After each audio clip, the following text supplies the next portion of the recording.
Hi, this is your host, Ryan, and I'm here with our very special guest, Dr. Beverly Yates. Dr. Beverly is an expert on weight loss and women's health, including PCOS weight loss. She has over 2 decades of clinical experience. She's a caring doctor, and she's a lifelong athlete. In her former career as an MIT-educated electrical engineer, Dr. Beverly was a problem solver. And now as a doctor, she continues to use her problem-solving skills to help other women solve their weight loss problems. Now, in today's interview, part of Dr. Beverly's PCOS Weight Loss Tips series, we're going to be talking about healthy fats and the role that they play in PCOS weight loss. Beverly, welcome to the call, and thanks for being here. Hey, good morning. How are you doing? I'm doing great. How are things over in your neck of the woods? Oh, we're doing fine here. Thanks so much. Looking forward to this podcast because I think we can do some myth busting. I love it. Every call with you is another myth-busting interview. So let's dive right in. I mean, fats is one of these things. I feel like there's so many misconceptions, and I know we're going to debunk a number of the myths out there. And I know if we focus on PCOS for a moment, I know from our previous conversations, many women looking to lose weight probably think that they can't eat any fat, that Right. just eating fat in general is a bad idea. So what is it that women with PCOS or polycystic ovarian syndrome need to think about when they're eating fats, just kind of generally speaking? Well, you're right. A lot of people who are looking to lose weight do have this idea that all fat is bad, and it is a misconception. It's a myth. So in general, women with PCOS, over the years, they tell me that they've avoided eating fats of all kinds. And this includes, though, unfortunately, the healthy kinds of fat. There are good kinds of fat to eat. So on the surface, this is understandable, right? As anyone looking to lose weight wants to cut calories, and fat is obviously a source of calories. But many people assume that the calories from fat are particularly bad for losing weight, and so then they overdo it typically when they drop out fat from what they eat. Right. So then is it true then that eating any kind of fat is bad for PCOS weight loss success? No, it's not true at all. For success for losing that stubborn PCOS weight that just doesn't want to let go, eating a modest amount of healthy fats is really a good idea, and it's more likely to lead to the desired goal of shedding those unwanted pounds. The hormone imbalances that are responsible for some of the health issues that come from PCOS, including weight gain, acne, cravings, and fertility issues, will respond well to eating healthy fats. So bottom line is this: the healthy fats that you eat will influence your overall hormone balance in a positive way. If you eat unhealthy fats, it's going to influence your overall hormone balance in a negative way, right? So the healthy fats can nourish your body. It's going to give it what it really needs in terms of important building blocks for improving hormone balance and improved wellness, which is so important when you have polycystic ovarian syndrome. Totally.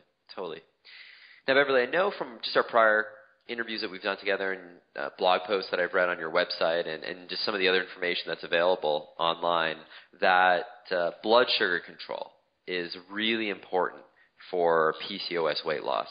How does that relate to our conversation today, and how careful does a woman with PCOS need to be with eating fats? Okay, great question. So for these particular women, it's important to be careful and to pay attention to what kinds of fat are eaten, and that can really pay off in terms of losing more PCOS weight and feeling better overall. So a woman who has PCOS really will have to focus in on eating those healthy kinds of fats and eliminating unhealthy kinds of fats. Otherwise, she's going to stay trapped with those hormone imbalances that cause the problems in the first place. So let's talk about that for a minute. You talk about some fats that are important to avoid. What are some of those fats? Fats that you want to completely avoid or eliminate if you're really looking to sort of optimize your weight loss with PCOS.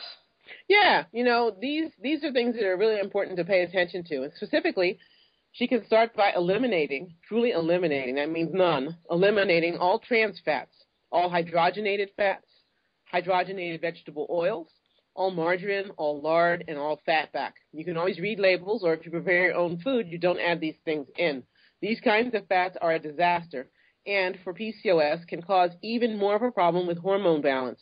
They directly interfere with wellness, and these are a no. Interesting. Now, one of the things that I think is really important to bring up sort of on a very practical level, and this is sort of a universal thing, not just specific for women with PCOS, and that's reading labels as it relates to trans fats.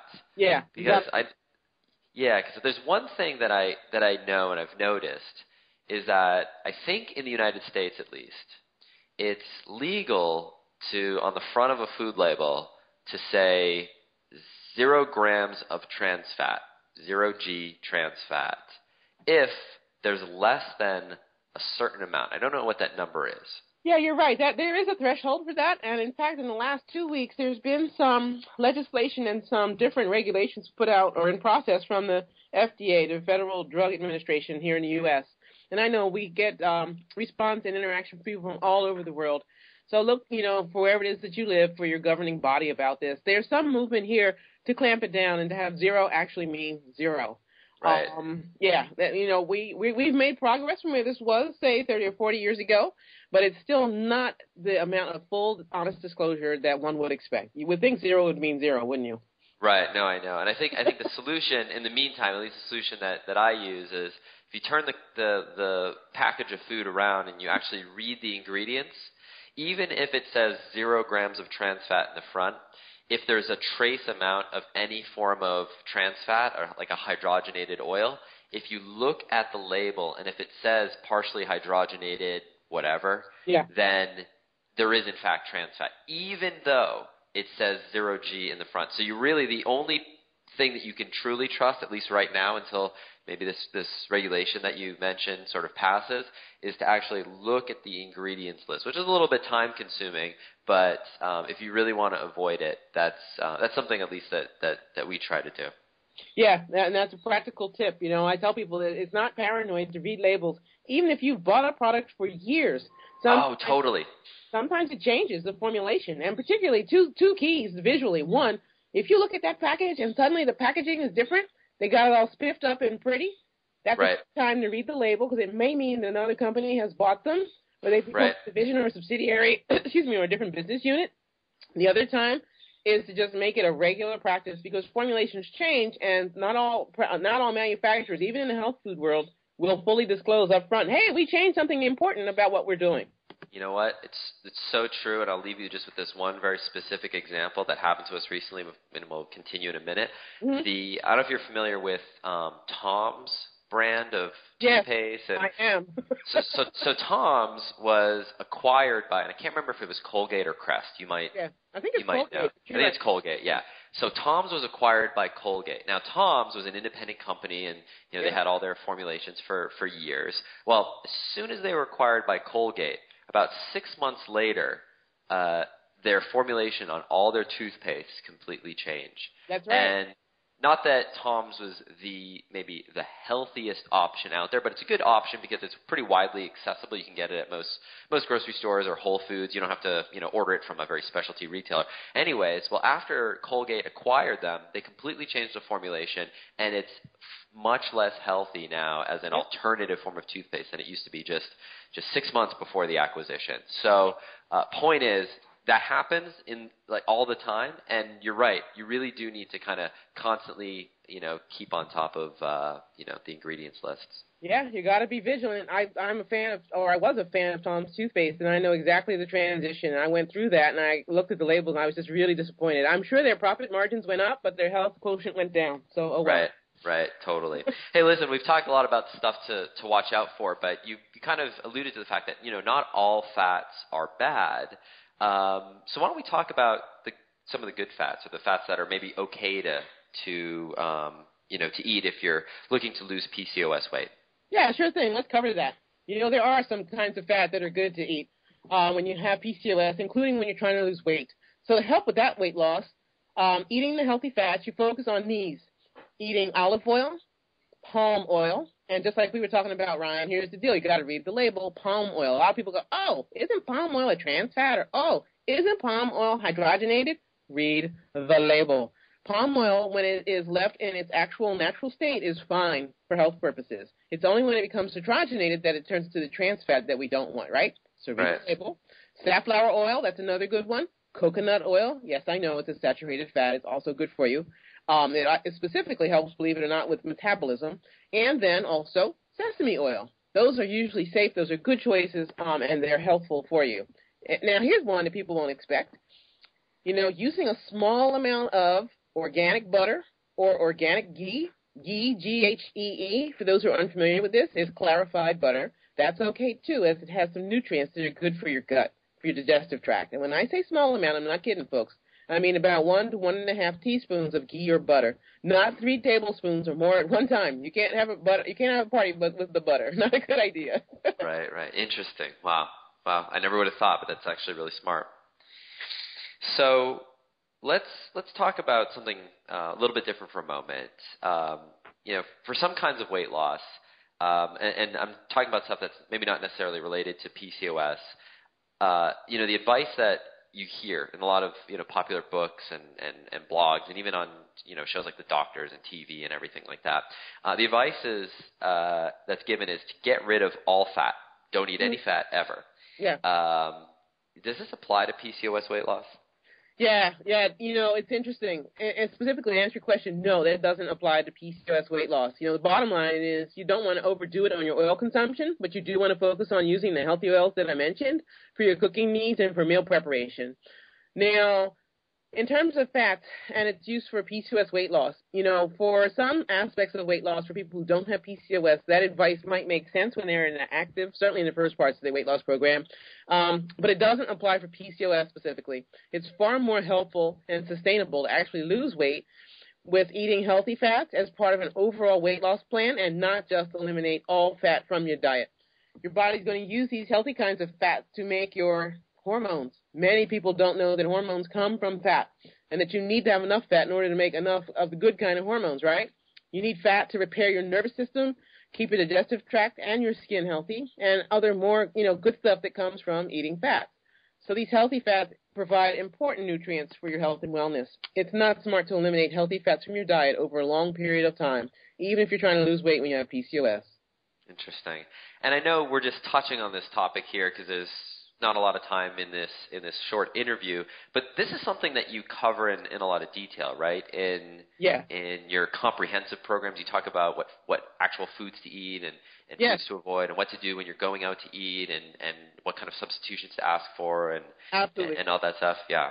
I give people really practical guidelines for when you're traveling, if you're traveling for business, if you're attending family events, parties, business things, social things, when you're eating on your own, when you eat out, all the aspects of life where nutrition and diet and food choices can make such a difference. And if you know what to do, you can stay on track. You won't be derailed. The PCOS weight loss diet is the comprehensive plan to really specifically say, here's what the nutrition process needs to be. And if you stick with this, you'll get there. And, ladies, we will be realistic. You're not going to lose 20 pounds in a week. It just doesn't work like that for us ladies. However, if you stick to those guidelines and you do the things that make sense, over time you really should get the results. I find a lot of times women know like 3 or 4 really important things to do, but they don't know the other 7 that make the difference for success. Right. It really comes down to sort of putting it all together. Yeah, it does. Yeah. It's kind of like you could exercise till you're blue in the face, but if you come home and eat, 3 Big Macs at McDonald's, well, doesn't matter how much you exercise. Exactly. One person I talked to, I could not believe her situation. She was working her butt off. She had great advice from her trainer. 5 days a week she's working out, and her exercise regimen for her made sense. And then, you know what the advice was she got from the same trainer on the weekend? What's that? She could have either Saturday or Sunday as her cheat day. And her cheat day, she could eat as many carbs as she wanted. Guess who couldn't lose weight, Ryan, with PCOS and gaining weight? Right. Yeah, I was just shocked. It's like, oh, my God, that was the wrong thing for her to be doing. Anyway. Right. Well, the good news is sometimes it really is just that one last piece that you might be missing. You might be doing 6 out of – the analogy I always use that I like for this sort of thing, it's sort of like if you imagine a boat tied to a dock, a big ship tied to a dock, and maybe it's tied with 7 strands of rope, right? 7 ropes tying it to the dock. Well, you can untie all 6 of those 7 ropes, but the ship isn't going to move an inch until you remove that 7th rope. That's right. You're not going anywhere, folks. It's true. Right. So sometimes that's what it is, right? It's just you might get 6 out of 7 things right. And what I love about your programs in particular, because they're specifically, geared to helping, women with this very specific set of needs, is that you really walk through what those things are. And you make sure that there's really no stone left unturned. And so you don't make a mistake that you think is maybe something harmless, that isn't making a big difference when really it's sort of the one thing holding you back. Yeah, that's true. People sometimes get so close, you know. In fact, in part, I thought with this particular podcast we could have a little fun, and I created a few quizzes because I really want to drive home some specific, I hope are helpful points. So let's get to our quizzes. Sure, let's do it. So now I know you sent this over to me, and what you'd like for me to do here is read through the question and then the options, and then you're going to cover the right answer, correct? That's correct. Yep. All right, perfect. So, all right, the first question that I have from you, and I have the options here, but I don't know the right answer, so you're gonna have to reveal this. I think I can take a guess, but we'll play along together. Okay. So, okay, the first question is this: if you have PCOS, is fertility affected most by A, the amount of fat that you eat, B, the types of fat that you eat, C, how well you control your blood sugar, or D, how high your percentage of body fat is? Okay, everybody, what's the answer? Is it A? Is it B? Is it C? Or is it D? Okay, ding, ding, ding. The answer is C. How well you control your blood sugar. Interesting. Okay. Yeah. Now, I know that you might be thinking that the answer was D, how high your percentage of body fat is. But although percent of body fat is important, particularly for fertility, controlling blood sugar is number one. It's even more important in terms of fertility. So controlling blood sugar is also the key to PCOS weight loss. These things are tied together. So if you're interested in fertility, fine. If you're not interested in fertility, fine. But controlling blood sugar is the name of the game for PCOS weight loss. And as you lose that PCOS weight, your body percent of fat, if it started out too high, it's likely that your percentage of body fat will also go down, and that'll be in response to controlling your blood sugar. So it's such a central issue, it will affect a lot of different health parameters. It'll help cholesterol to normalize, all sorts of things. Interesting. Wow. Yeah. It's amazing how important blood sugar, controlling your blood sugar really is. Yeah, it is. It really is. I mean, I feel like there's not a week goes by that I discover something new about the importance of doing that. And I know that's something that you talk a lot about, and really how to do that, because the question is, well, how do you monitor your blood sugar? How do you, what do you do to control it? And I know what you cover in detail is extremely helpful in that respect. So yeah, definitely. Good stuff. Well, I got another question here for our fun little quiz. It's sort of related to the first one. So why don't we do this one? Okay. So. Okay, question number 2 is, what's best for improving fertility if you want to have a baby? Is it A, dropping your body fat percentage as low as you can? Is it B, raising your body fat percentage as high as you can? Is it C, maintaining your body fat percentage in a healthy range? Or is it D, your body fat percentage really doesn't have any effect on fertility? Now, I think I know the answer on this one. Okay, so here we go. Ding, ding, ding. The answer is C, maintaining your body fat percentage in a healthy range. So here's the deal. If your body fat percentage is too low, your fertility is lowered.